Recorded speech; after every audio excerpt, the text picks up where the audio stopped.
मुसलमान आपस में लड़ेंगे, अपनी हानि आप करेंगे। ये आपस में लड़ जाएंगे क्योंकि आपस में इन्होंने दो फिरका बना दिया, शिया सुन्नी वाला, और आपस में लड़ने लगे, आपस में झगड़ने लगे। जब इनको यही नहीं पता है कि इंसानियत क्या है, मानवता क्या है, खुदा क्या है, हम सब खुदा के बंदे हैं, एक ही पिता है, एक ही मालिक है, तो झगड़ा और जात पात और बिरादरी ये कहां से? मोहम्मद साहब ने कहा था कि 14वीं हिजरी के अंत में खुदा का पैगाम लेकर एक फकीर जमीन पर उतरेगा, उसका लिहाफ यानी वेशभूषा सफेद। ये श्वेत वस्त्रधारी फकीर खुदा का खुदाई पैगाम लेकर संपूर्ण इंसानी जातियों को रहम का पाठ पढ़ाएगा। और कहा जब उस समय अपना एक हजूम काफिला लेकर कहरे दरिया को पार करता, उर्दू में कहरे दरिया, हिंदी में सरजू नदी पे, उसको पार करता हुआ जब पूरब से पश्चिम तरफ चलेगा, इंसानों में भारी कोहराम मच जाएगा। उस समय हिंदुस्तान की सड़कें काली पड़ जाएंगी। ये तारकोल जामर कोई नहीं जानता। फकीर की तीव्र दृष्टि खुली होती, रूह की तीसरी आंख खुली होती, उससे भूत भविष्य वर्तमान को देखकर ये बता रहे हैं जब वो फकीर आएगा तो हिंदुस्तान की सड़कें काली पड़ जाएंगी। वो संपूर्ण इंसानी जात को खुदा और परमात्मा से मिलने का संदेश, मिलने की युक्ति बताएगा। और जो भी इंसान उस फकीर के कदमों में जाके अपने गुनाहों की माफी मांग लेंगे, जीते जी इन्हीं नजरों से खुदा का दीदार पाएंगे। अगर फकीर के बच्चों को न माना गया, न विश्वास किया गया, तो मोहम्मद साहब ने कहा कयामत आ जाएगी। उर्दू में कयामत, हिंदी में प्रलय, विनाश जैसे अविनाश। अब वो विनाश का समय आ गया, बिल्कुल कगार पर विनाश खड़ा था। अभी अगर लोग बात न माने तो विनाश।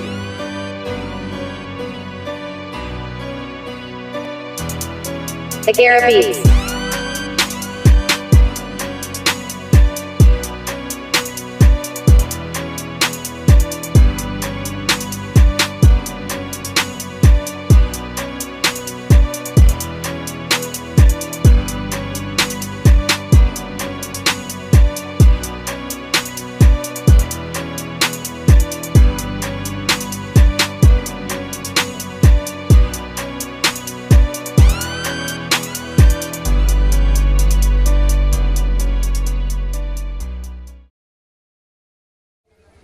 इतना गूढ़ राज है, बिना फकीरों के, बिना महात्माओं के कोई बता ही नहीं सकता।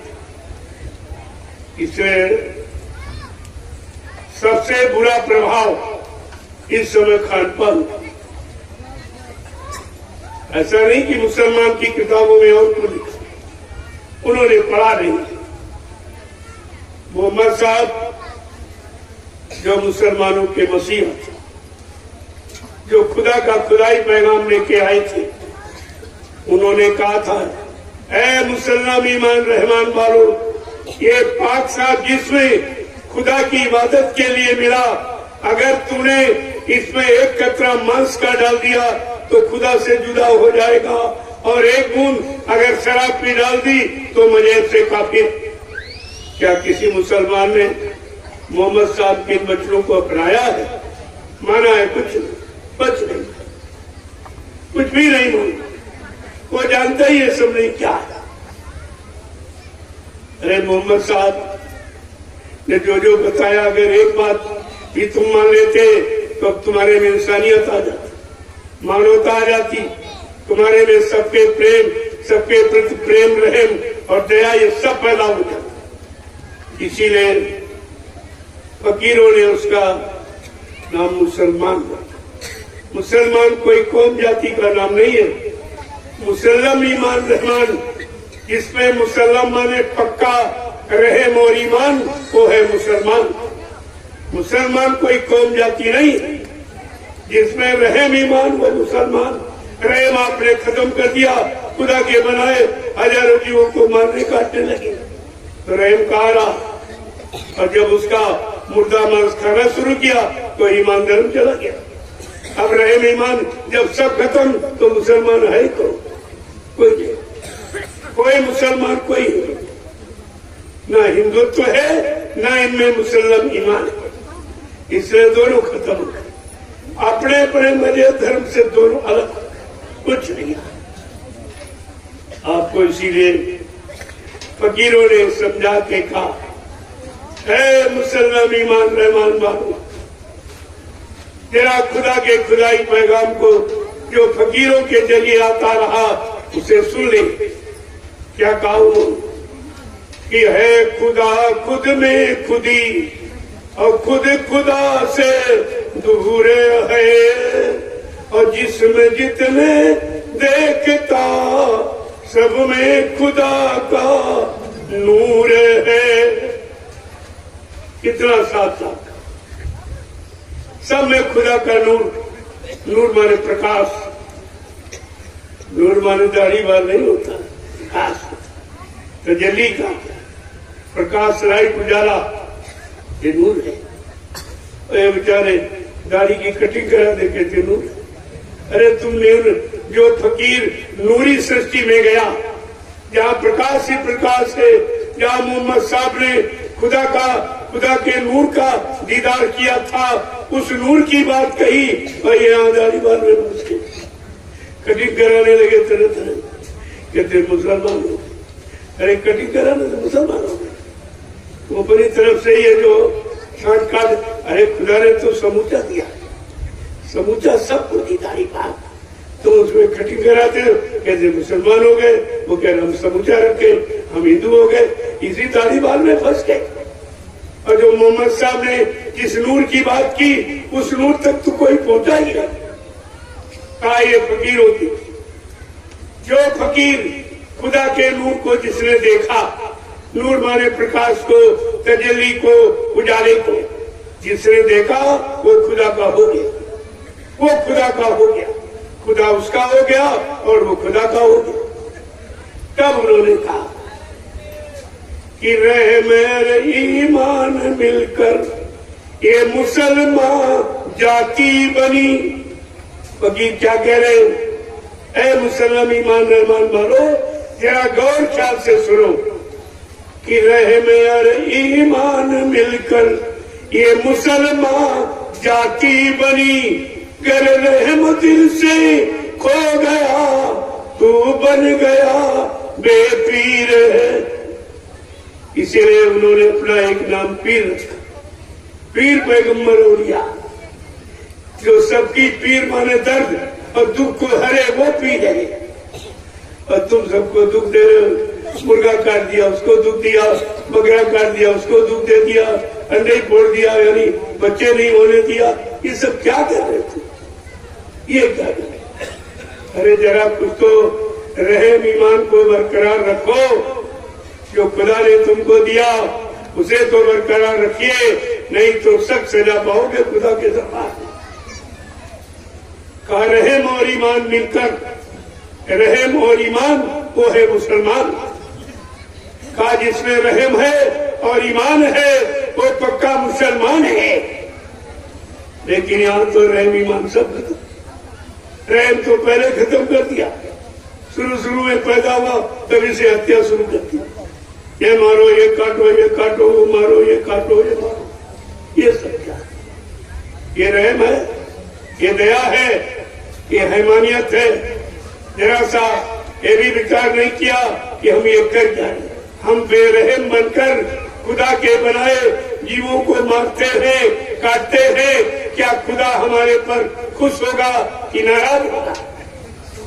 जैसे आपका परिवार है, आपके बाल बच्चे पर पत्नी भाई बंद बिरादर, अगर कोई मारे काटे तो आप खुश हो कि नाराज? जरा अपने पर विचार करो, अगर तुम्हारे बेटे को कोई काटे मारे तो आप खुश होगे? और खुदा के, ये खुदा का परिवार है, ये जितने जीव जंतु, ये इंसान और विज्ञान का बनाया नहीं, ये सब खुदा परमात्मा का बनाया। और उसके बनाए परिवार को नष्ट करोगे, मारोगे, काटोगे तो खुदा खुश होगा कि नाराज? इसलिए मोहम्मद साहब ने कहा था कि 14वीं हिजरी के अंत में खुदा का पैगाम लेकर एक फकीर जमीन पर उतरेगा, उसका लिहाफ यानी भेदभूषा सफेद, ये श्वेत वस्त्रधारी फकीर खुदा का खुदाई पैगाम लेकर संपूर्ण इंसानी जातियों को रहम का पाठ पढ़ाएगा। और कहा जब उस समय अपना एक हजूम काफिला लेकर कहरे दरिया को पार करता, उर्दू में कहरे दरिया, हिंदी में सरजू नदी को, उसको पार करता हुआ जब पूरब से पश्चिम तरफ चलेगा, इंसानों में भारी कोहराम मच जाएगा। उस समय हिंदुस्तान की सड़कें काली पड़ जाएंगी। ये तारकोल डामर कोई नहीं जानता। फकीर की दिव्य दृष्टि खुली होती, रूह की तीसरी आंख खुली होती, उससे भूत भविष्य वर्तमान को देखकर ये बता रहे हैं जब वो फकीर आएगा तो हिंदुस्तान की सड़कें काली पड़ जाएंगी। वो संपूर्ण इंसानी जात को खुदा परमात्मा से मिलने का संदेश, मिलने की युक्ति बताएगा। और जो भी इंसान उस फकीर के कदमों में जाके अपने गुनाहों की माफी मांग लेंगे, जीते जी इन्हीं नजरों से खुदा का दीदार पाएंगे। अगर फकीर के बच्चों को न माना गया, न विश्वास किया गया, तो मोहम्मद साहब ने कहा कयामत आ जाए। उर्दू में कयामत, हिंदी में प्रलय, विनाश, जैसे अविनाश।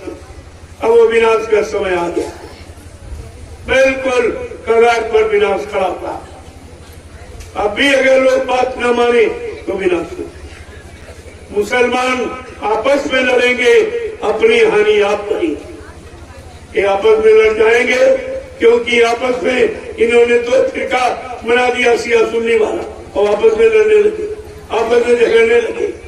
जब इनको यही नहीं पता है कि इंसानियत क्या है, मानवता क्या है, खुदा क्या है, हम सब खुदा के बंदे हैं, एक ही पिता है, एक ही मालिक है, तो झगड़ा और जात पात और बिरादरी ये कहां से आए? ये बीच में कहां से आए? क्या एक बाप की संतानों में बिरादरी अलग अलग होती, और आपने तो अलग अलग कर दिया। जब एक ही मालिक है, एक ही खुदा है, तो ये बिरादरी आप कहां से ले आए? और इसी बिरादरी ने मतभेद पैदा कर दिया, और इसी में आपस में लड़ते झगड़ते हो। तुमने व्यवस्था बनाई और तुम ही परेशान हो। अगर भगवान खुदा की व्यवस्था में रहते तो कोई किसी से लड़ता झगड़ता नहीं, सब लोग आपस में प्रेम प्यार मोहब्बत से रहते, एक दूसरे के काम आते, एक दूसरे का सहयोग कहते। इसको कहते मानवता, इंसानियत। ये तो आपने खत्म कर दिया। इसलिए क्या कह रहे हैं आगे, क्या कह रहे हैं समझाते कि है खुदा खुद में खुदी और खुद खुदा से दूर है, और जिसमें जितने देखता सब में खुदा का नूर है। रहम और ईमान मिलकर ये मुसलमान जाति बनी, गर रहम दिल से खो गया तू बन गया बेपीर। कहा तुझको सारे जीवों की पीड़ा दुख दर्द हरने के लिए तुझे भेजा गया इंसानी शक्ल में, और तूने पीड़ा हरने के बजाय सबको पीर देने लगा। बकरा काट दिया, उसको पीर दर्द हो रहा। अरे आपकी उंगली काट दी, आपको दर्द होगा क्यों? तुमने बकरे का गर्दन काट दिया, क्या उससे दर्द नहीं होगा? मुर्गे की गर्दन काट दी, क्या उसको दर्द नहीं होगा? मछली को काट दिया, अंडा को काट दिया, इस जानवर को मार दिया, ये सब क्या है? अरे अपनी उंगली काट के देखो, जैसा तुम्हारे दर्द है ऐसा सब शरीरों में दर्द छिपा हुआ। अगर एक चीज नहीं थी तो खुदा ने एक ही रंग क्यों बनाया? ये सबका खून लाल ही क्यों बनाया? हरा पीला बना देते तो मान लेते मुसलमान है, हिंदू है, इसका रंग पीला, इसका नीला। एक ही रंग, सब के अंदर एक ही खून है, और वैसी खून से शरीर चलता है। लेकिन आपने तो किसी की मानी, और फिर आवाज लगाता है हर जिस्म जर्रे में खुदा ने रूह को दाखिल किया। कोई शरीर ऐसा नहीं जिसमें खुदा की रूह और परमात्मा की आत्मा न बैठे। बिना रूह के, बिना आत्मा के कोई शरीर जिंदा नहीं रह सकता। तो आपको तो समझना चाहिए, इसका मतलब ये शरीर खुदा की रूह के रहने का मकान है। जब खुदा की रूह के रहने का मकान और खुदा की रूह के रहने को मकान को आपने काट दिया, बर्बाद कर दिया, नष्ट कर दिया, तो खुदा खुश होगा कि नाराज? तुम्हारा कोई मकान गिराए आपको अच्छा लगेगा? तो तुमने ये किया क्या? तुमने फकीरों की बातें नहीं सुनी, सब महात्माओं की बात आपने मानी नहीं, इसीलिए सब गुनहगार, सब गुनाहों में फंस गए। क्या कह रहे? हर जिस्म जर्रे में खुदा ने रूह को दाखिल किया, जिस जिस्म को तू काटता उसमें खुदा भरपूर है। खुदा खुद में खुदी और खुद खुदा से दूर है, और जिस्म जितने देखता सब में खुदा का नूर है। आप कौन सा ऐसा शरीर है जिसमें खुदा का नूर यानी खुदा की रूह, परमात्मा की जीवात्मा नहीं है? जो जीवात्मा शरीर में नहीं होगी वो शरीर जिंदा नहीं होगा, तुरंत मर जाएगा, तुरंत मुर्दा हो जाएगा। ये जिंदा है तो केवल खुदा की रूह के कारण, परमात्मा की आत्मा के कारण जिंदा। और आप उस शरीरों को नष्ट करते हो, मारते काटते हो, लेकिन ये होशो हवास आपको नहीं है कि ये खुदा की रूह के रहने का मकान है। खुदा ने अपनी रूह को रहने के लिए ये जिस्म शरीर बनाए, बकरे का, मुर्गे का, मछली का, इसका, पशुओं का, सारे शरीर में जीवात्मा के रहने का मकान है। आपकी समझ में कुछ नहीं आया, आगे क्या करेंगे? और फिर तो आवाज लगाते हो, बिस्मिल्लाह हिर्रहीमुन रहमान के कुहरावता। आवाज लगाते हो, बिस्मिल्लाहिर्रहीम निर्रहमान। हे परवरदिगार आलम, अल्लाह ताला खुदा रहमान, हम सब पर रहम कर। तू अपने लिए खुदा से रहम मांग रहा, खुदा के बनाए जीवों पर तूने कितना रहम किया। सुबह शाम तक काटने, छाटने, मारने के सिवा दूसरा कोई काम नहीं कर रहा, क्या खुदा तेरी इबादत को कबूल कर लेगा? इसीलिए तुम 5-5 बार नमाज अदा करते हो और खुदा एक बार भी नहीं बोलता। क्यों नहीं बोलता? अगर किसी आदमी को बुलाओ 2-3 बार ना बोले तो आपको शंका हो जाती, ये नाराज क्यों? फिर उसकी नाराजगी का पता लगाते, लेकिन 5-5 बार नमाज अदा करते, खुदा को बुलाते हो और खुदा एक बार भी नहीं बोलता। आखिरकार आपको जानकारी करनी चाहिए कि खुदा हमसे क्यों नाराज है। फकीरों के जरिए, पीर पैगंबर औलिया, मुर्शिद कामिल फकीरों के जरिए आपको तलाश करनी चाहिए कि आखिरकार खुदा हमसे क्यों नाराज है। आप तक पूछा किसी बगीचे पर चिल्लाने की आदत बना ली और उसी आदत को इबादत करने लगे, और चिल्लाने की आदत बन गई। चाहे बोले कोई न बोले, चिल्लाने की आदत और उसी आदत को इबादत करने लगे। यही तुम्हारी भूल है, यही तुम्हारा भ्रम है, यही तुम्हारी अज्ञानता है, जिसके कारण एक बार भी खुदा नहीं बोलता। तो आपको तो इस पर दुख प्रकट करना चाहिए कि खुदा क्यों नाराज है, क्यों नहीं बोलता, कारण क्या? तो किसी फकीर से पूछते जाके कि हम 5-5 बार खुदा को बुलाते, नमाज अदा करते, एक बार भी खुदा नहीं बोलता, जरा कारण बता दीजिए। तो खुदा यानी फकीर बता देता कि तुम्हारा क्या गुनाह है, क्या पाप है, क्या दोष है, क्या कमी है, वो सब बता देता। लेकिन आप तो किसी की बात नहीं पसंद नहीं, ऐसी मनमुक्ता में फंस गए हो और धीरे धीरे चिल्लाने लगे और अल्लाह बता दिया। क्या अल्लाह में अल्लाह मिला आपको? अरे भाई बताओ, सब एक ही बात मैं नहीं कहता हूँ। चाहे पंडा पुजारी मंदिर की चोटी पर लाउड स्पीकर लगा के हल्ला मचाता, मुल्ला मौलवी मस्जिद की चोटी पर लाउडस्पीकर लगा के हल्ला मचाना, ग्रंथी गुरुद्वारे की चोटी पर लाउडस्पीकर लगा के हल्ला मचाता, पादरी गिरजाघर की चोटी पर लाउडस्पीकर लगा के हल्ला मचा। क्या हल्ला में अल्लाह मिला? क्या हल्ला में परमात्मा खुदा मिला किसी? और फिर भी नहीं बंद करो हल्ला मचाना, फिर भी नहीं बंद करो, यानी मिला भी नहीं और बुलाना फिर भी नहीं बोले। अगर कोई आदमी 2-4 बार न बोले तो बोलना बंद कर देंगे, बुलाना बंद कर देंगे आप। लेकिन खुदा कभी नहीं बोला, परमात्मा कभी नहीं बोला, यानी फिर भी ये बुलाना नहीं बंद करते, क्योंकि इनकी आदत बन गई। यही हल्ला मचाने की आदत को इबादत है, भजन कह रहे, पूजा कर रहे, ये सब धोखा। उसी धोखे में आदमी बचे। आगे क्या कह रहे? करता गुनहगार बनकर अंत तो जख जाएगा। करता गुनहगार बनकर अंत तो जख जाएगा। दरबार हो गए कि जब खुदा के, और तब तो क्या बतलाएगा। फकीर क्या कह रहे? ये गुनहगार तो गुनाहों की मस्ती में रात दिन गुनाह कर रहा है, खुदा के बनाए जीवों को परेशान कर रहा, सता रहा, मार रहा, काट रहा।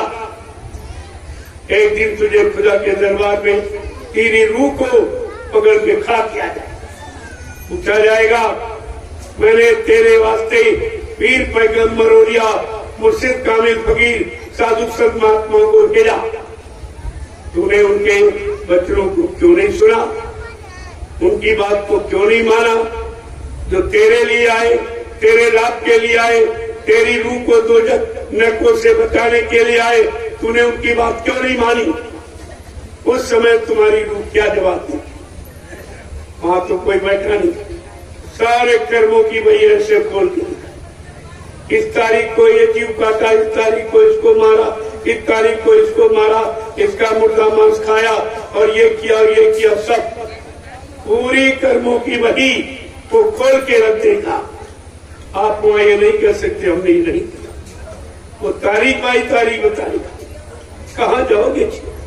उस समय मोहम्मद साहब भी तुम्हारी तरफ से गवाही नहीं देंगे, क्योंकि वो बताने आए तब उनकी बात भी लोगों ने दी, उनको भी ठुकरा दिया, उनको भी काफिर कह के, यानी उनकी बात को एकदम टाल दिया, किसी ने नहीं माना। अब तुम्हारी यहां कौन मानेगा? अरे तुम नहीं मानोगे, तुम्हारी कौन मानेगा? आगा वो कह रहा है, फरिश्ते क्या कहते कि मैंने तुम्हारे वास्ते है रूह, मैंने तेरे वास्ते पीर पैगंबर औलिया मुर्शिद काली फकीरों को भेजा, अब तुमने उनकी बात नहीं मानी, अब तेरी यहां कोई नहीं सुनी, न कोई मानेगा। वो फरिश्तों को आदेश देगा, इस रूह को ले जाओ, इन दोजख नरकों में इतने साल इसको जलाओ, सड़ाओ, मारो और काटो, क्योंकि इससे मृतलोक मंडल में हमारी तमाम जिस्मों को हलाल किया है, मारा, काटा और निर्दोष। तुम्हारा क्या गुनाह किया? बकरे ने तुम्हारा क्या गुनाह किया? अरे बकरी जब बच्चा पैदा होता है, सर्वप्रथम बकरी का दूध मंगाए कि बकरी का दूध ले, इसने दूध पिलाए और तुम्हारी माँ, और जब तक जिंदा रहती बकरी आपको दूध पिला, माँ का रोल अदा करती, और तुम्हारा बकरी के साथ क्या व्यवहार है? जरा अपने मानवीय व्यवहार पर दृष्टि डालिए, तुम्हारा बकरी के साथ क्या व्यवहार? मार काट के खा गए। यही तुम्हारी मानवता, यही इंसानियत है। ये मुर्गा ठीक 4 बजे आवाज देता, ऐ मुसलमान जाग जाओ, खुदा की इबादत का समय हो गया, ऐ हिंदुओं जाग जाओ, तुम्हारी पूजा पाठ और भगवान के भजन का समय हो गया। इतने अच्छे नेक भरे काम की सलाह देकर आपको जगाता है, लेकिन तुम्हारा मुर्गे के साथ क्या व्यवहार? मार काट के खा गया। यही इंसानियत है तुम्हारी। अरे यही पाप और यही दोष और यही गुनाह तुमको हजारों यानी वर्षों तक नरकों में भोगना पड़ेगा, कोई नहीं निकाल सकता। ये आपने किया है और आज भी कर रहे, अब भी नहीं मान रहे। फकीर महात्मा निरंतर आपसे आरजू मिन्नत प्रार्थना करते हैं, अरे भाई मान जाओ, गुनाह तो मत करो। गुनाहों की बस्ती में गुनाह करते रहोगे तो गुनाह की सजा कभी माफ नहीं होती है, तो आपको मिलती नहीं। आप मछली, जब लोग किसी शुभ काम के लिए जाते तो कहते थे दही मछली का नाम ले लो तो तुम्हारा काम शुद्ध हो जाए। जो तुम्हारा इतना बड़ा काम कर, आपका व्यवहार क्या है इन जीवों के साथ? ये जीव तुम्हारा कौन सा नुकसान करते हैं, तुम्हारी मदद करते, तुम्हारा सहयोग करते, तुमको हर अच्छे काम की तरफ गाड़ी ले जाते, और तुम्हारा व्यवहार क्या? यही गुनाह, यही पाप आज तुमको तरह तरह के दुख, तकलीफ, बीमारी, महामारी और कष्टों में डाल रहा है और पेल रहा है और मार लगा रहा। ये तुमने किया है, अपने किए की सजा आप पाओगे। ये जबरदस्ती कोई नहीं दिया, इन तुम जो सब करता गुनह गुनहगार बनकर अंत तो जग जाएगा। दरबार हो गए जब खुदा के तब तू क्या बतलाएगा। फिर सजा फरमाने को भी खुदा मजबूर है। बेचारा खुदा क्या करे, जब खुदा के भेजे पीर पैगंबर औलिया, मुर्शिद कामिल फकीर साधु संतों की बात आपने नहीं मानी, तो खुदा भी बेचारा मजबूर है सजा सुनाने की। क्या कह रहे हैं? ये खुदा मजबूर है, ये सजा सुनाने के लिए खुदा बेचारा मजबूर। इसलिए करता गुनह गुनहगार बनकर अंत तो जग जाएगा। दरबार हो गए जब खुदा के और तब तू क्या बतलाएगा। फिर सजा फरमाने को भी खुदा मजबूर है खुदा खुद में खुदी और खुद खुदा से दूर है। और जिसमें जितने देखता सब में खुदा का नूर है। अंत में फकीरों ने क्या कहा? शुक्र कर ले उस खुदा का और जिसमें जिसने ये दिया। कहते उस खुदा का शुक्र गुजार कर जिसने ये जिस्म, ये शरीर तुझे अपनी बार तकसीम कर दे दिया, वो भी खैरात के रूप में मुफ्त। शुक्र कर ले उस खुदा का और जिसमें जिसने ये दिया। पाक रखे इस जिस्म को सबने इसे सिजदा किया। कहा गया तू पाक साफ रख, इसी जिस्म को लोग प्रणाम करते। साधु संत महात्मा फकीरों को क्यों प्रणाम करते? उन्होंने अपने जिस्म को पाक साफ पवित्र रखा। क्या कह रहे? शुक्र कर ले उस खुदा का और जिसमें जिसने ये दिया। पाक रखे इस जिस्म को सबने इसे सिजदा किया। स्वाद के फिरके में फंसकर बस यहीं पर तू, यानी मतलब बह गया भरूंगा। क्षणिक स्वाद, इस जीव के थोड़े से स्वाद के लिए तूने खुदा के बनाए लाखों जीवों को मार काट दिया। स्वाद के फिरके में फंसकर क्यों बना मगरूर है खुदा खुद में खुदी और खुद खुदा से दूर है। और जिसमें जितने देखता सब में खुदा का नूर है। जय गुरुदेव। देखो फकीर महात्माओं ने कुछ कहने में कसर नहीं, बताने समझाने में, आपको सही रास्ते पर खड़ा करने में कसर नहीं। लेकिन तुमने उनकी बातें नहीं मानी। जब तुमने उनकी बात नहीं मानी, अब तुम्हारी यहाँ कोई सुनने वाला नहीं। चाहे जितने पीटे जाओ, मारे जाओ, सताए जाओ, लूटे जाओ, कोई सुनने वाला नहीं। कि आपने जो किया है उसी का ये फल पाने, बिना किए नहीं मिलता। और अभी कर रहे हो, अभी नहीं मान रहे तो आगे कोई अच्छा परिणाम थोड़ी नहीं। अब वो भीषण ऐसी जानलेवा बीमारी कुदरत ने तैयार कर रखी, इसलिए कि अगर तुम शाकाहारी न हुए तो कुदरत ने ऐसी जानलेवा बीमारियां तैयार कर दी कि मिनट घड़ी तो बड़ा होता, पर घड़ी नहीं लगेंगे, गांव के गांव, मुल्क के मुल्क और देश के देश साफ हो जाएंगे। ये सब होने वाला है, इसलिए आपको पहले से आगाह किया जाए, आपको जानकारी दी जा रही, चिताया जा रहा। मानो न मानो खुशी आपकी, हम मुसाफिर हैं, कल अपने घर जाएंगे, लेकिन आपको तो मरना पड़ेगा। कुदरत है तैयार खड़ी, आगे बीमारी बड़ी बड़ी, आगे तबाही बड़ी बड़ी, वो समय आगे आपके आ रहा, जिसको महात्मा फकीर देख रहे। जैसे आप देखते हो आंखों से, ऐसे वो दिव्य दृष्टि से साफ दूर तक देखें। कब कौन सी बीमारी महामारी आएगी, कौन सी मुसीबत, कौन सी तकलीफ आएगी, कौन कैसे कैसे लड़ाई झगड़े, पारस्परिक मारकाट, हिंसा के समय आएंगे, वो सब देखते हैं। और इसीलिए आपको उस स्थित परिस्थिति से बचाने के लिए समय के पहले आपको आगाह कर संदेश देते, आपको बताते। ये तो आपको जानना ही चाहिए, नहीं तो आगे समय बहुत खराब समय, कोई बिल्ला ही बच पाएगा।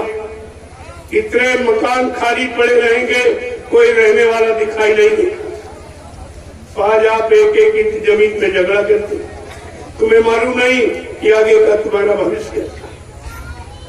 ये सब खाली पड़े, कोई रहने वाला दिखाई नहीं देगा। अभी एक छोटी सी बीमारी नहीं थी तो कुदरत की नाराजगी थी, लेकिन लोग जानते नहीं इसको।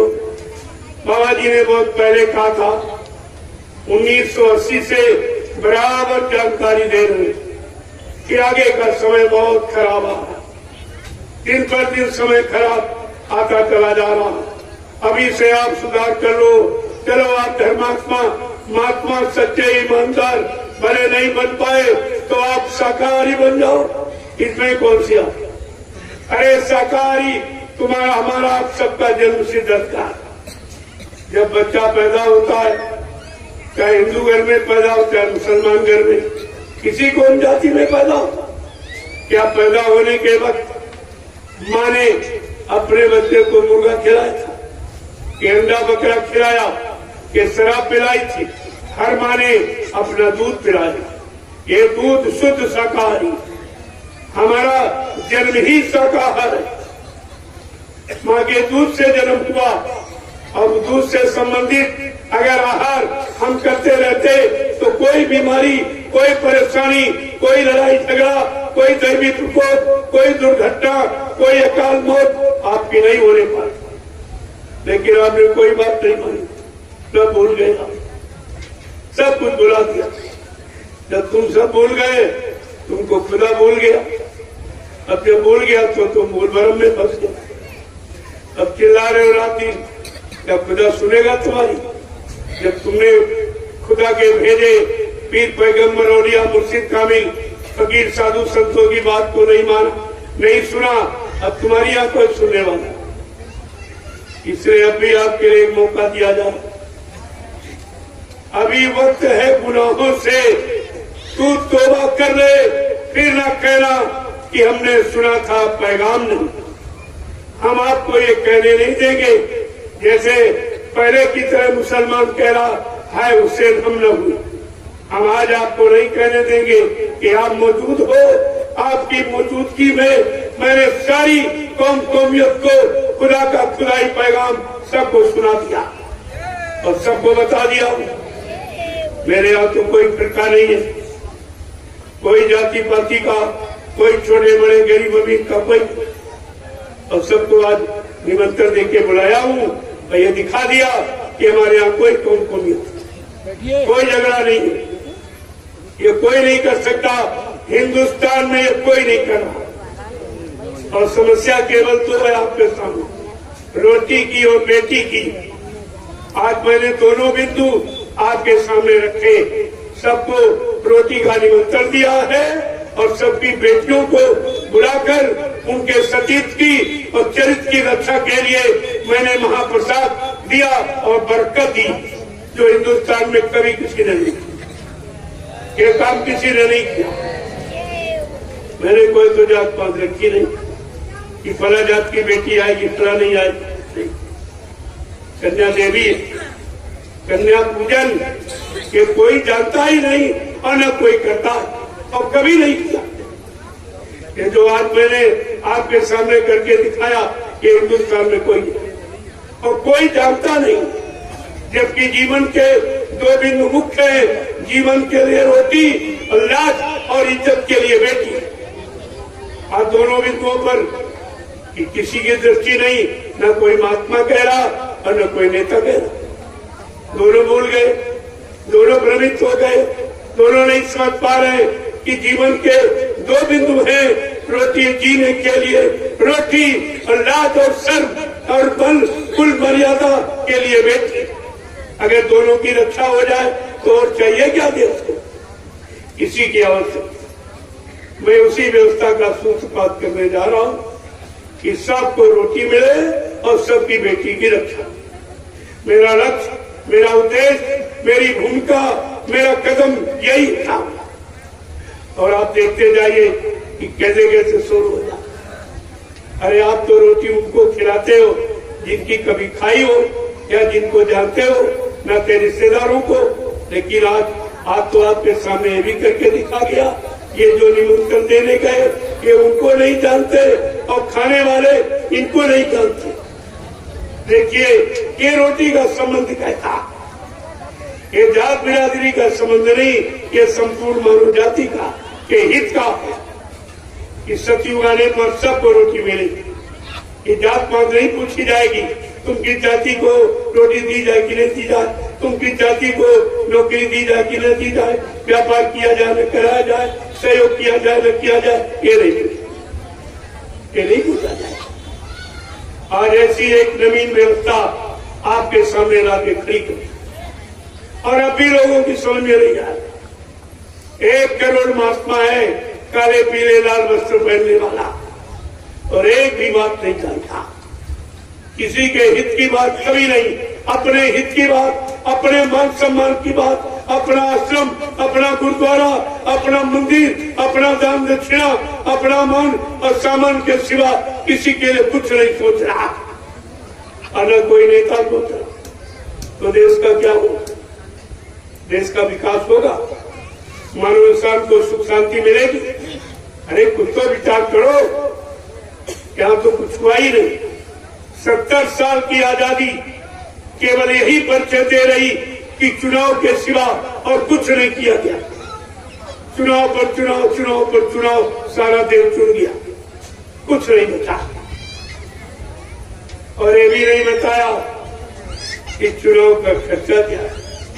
भारत की जनता से ये भी चोरी की गई कि चुनाव का खर्चा नहीं बताया गया। अरे जनता से पूछ लेते कि भाई ये खर्चा होने जा रहा, क्या तुम ये खर्चा दे पाओगे, ऐसा तुमको चुनाव चाहिए कि नहीं चाहिए, कुछ नहीं पूछा गया। जबकि प्रजातंत्र में प्रजा के यानी बिना प्रजा के पूछे और उसका यानी मतलब राय लिए कोई काम राजा को करना ही नहीं चाहिए। प्रजातंत्र का मतलब ये, लेकिन कुछ नहीं पूछा गया और आज बताया भी नहीं गया 1 पंचवर्षीय चुनाव का खर्चा कितना। लेकिन मैं बता रहा हूँ 70 अरब रुपए 1 पंचवर्षीय चुनाव भी 24 में होने जा रहा। 70 अरब रुपए, इतना महंगा चुनाव काम कुछ भी काम नहीं। जनता के हित का कोई काम आज तक नहीं हुआ और 70 साल की आजादी इसी झगड़े में चली और कोई कहने वाला नहीं। न कोई पक्ष है न कोई विपक्ष है, न कोई महात्मा है न कोई नेता है, कोई मतलब यानी कहने वाला है ही नहीं। तो ये बताओ इस भारत की जनता का क्या होगा, क्या होगा? कभी आपने इस पर विचार किया? तो मैं सारे देश में कह रहा हूँ और सबको करके दिखा रहा हूँ कि रोटी की व्यवस्था जब तक इस तरह नहीं होगी, तुम रोटी नहीं दे सकते हो, रोजी नहीं दे सकते हो, महंगाई नहीं खत्म कर सकते हो, गरीबी नहीं दूर कर सकते हो, टैक्सों को नहीं रोक सकते, ये कानून की व्यवस्था नहीं। अब तो ये हुई है संत राज भारत मां, अब बचाए बची है ना बाबा देव गुरुदेव की वाणी, तब दिखाई पड़ी है। ये सब आपको देखने को मिलेगा जो अभी तक आपको बताया 10 जुलाई 1952 से और आज जो बताया जाए, ये सब करके दिखाया जाए। तो मैं दिखा भी रहा हूं कि रोटी कैसे मिलेगी, सब बेटी की रक्षा कैसे होगी, ये काम इनके पास नहीं है, ये व्यवस्था इनके पास नहीं है, ये सुधार नीति इनके पास नहीं है, ये रक्षा और संरक्षा और हिफाजत करना इनके बस की बात नहीं है, ये नहीं। और आपको ये जानकारी रखनी चाहिए। जय गुरुदेव। इसलिए आज फकीरों को दर्द, ये दर्द महात्माओं को किसी को कोई नहीं निकला। अभी कोरोना नाम की बीमारी आई, जिनको तुमने चंदा नोट वोट दिया, तुम्हारी समाज रक्षा के लिए कोई तुम्हारे गांव आया? किसी ने तुमसे पूछा अरे भाई क्या परेशानी है, क्या तकलीफ? कुछ ना कोई नेता आया।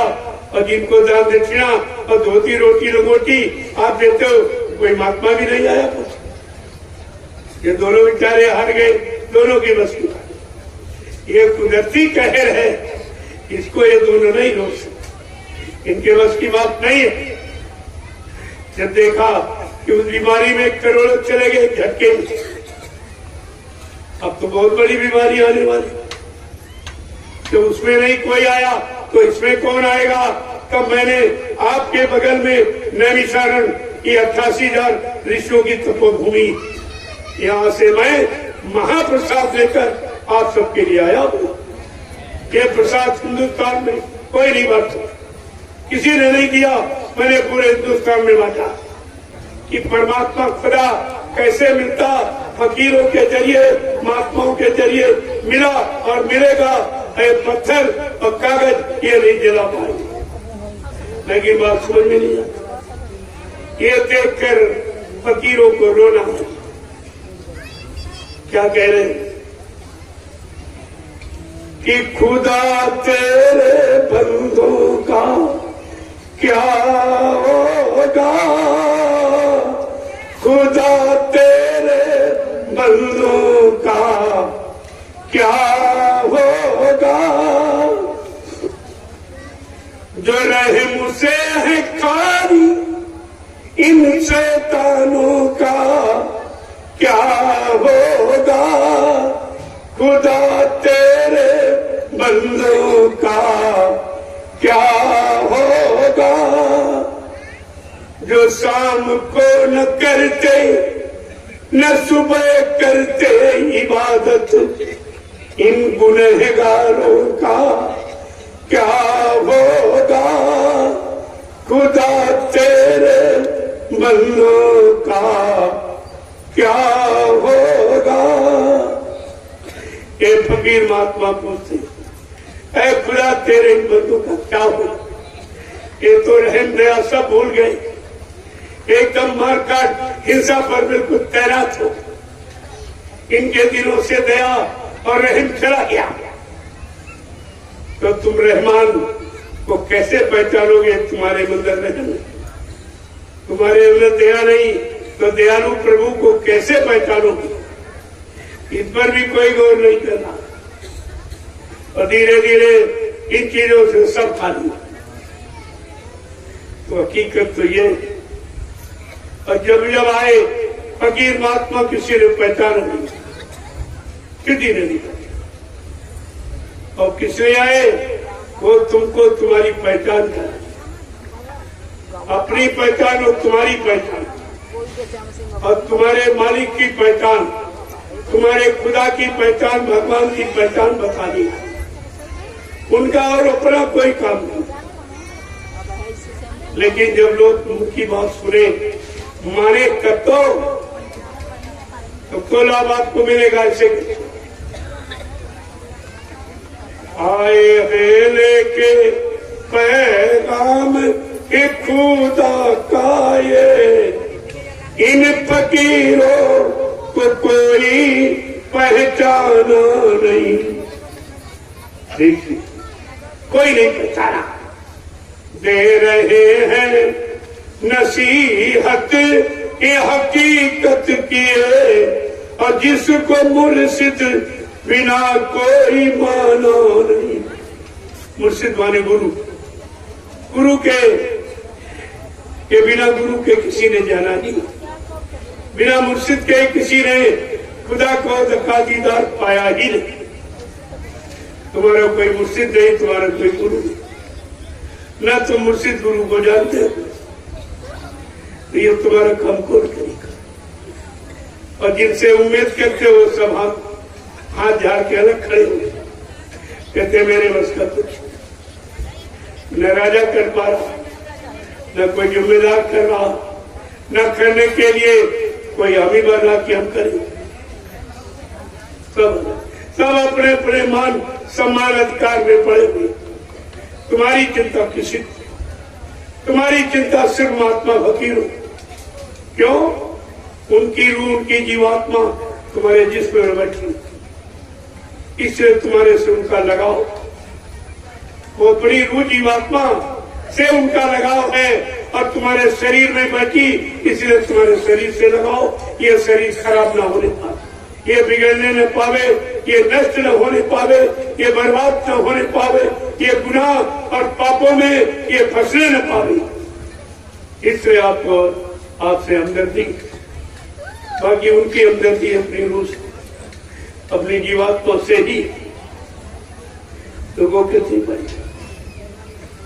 हर जिस्म जर्रे में कितना साफ साफ है, लेकिन बात समझ में आ जाए तब तो किसी कहते क्या है।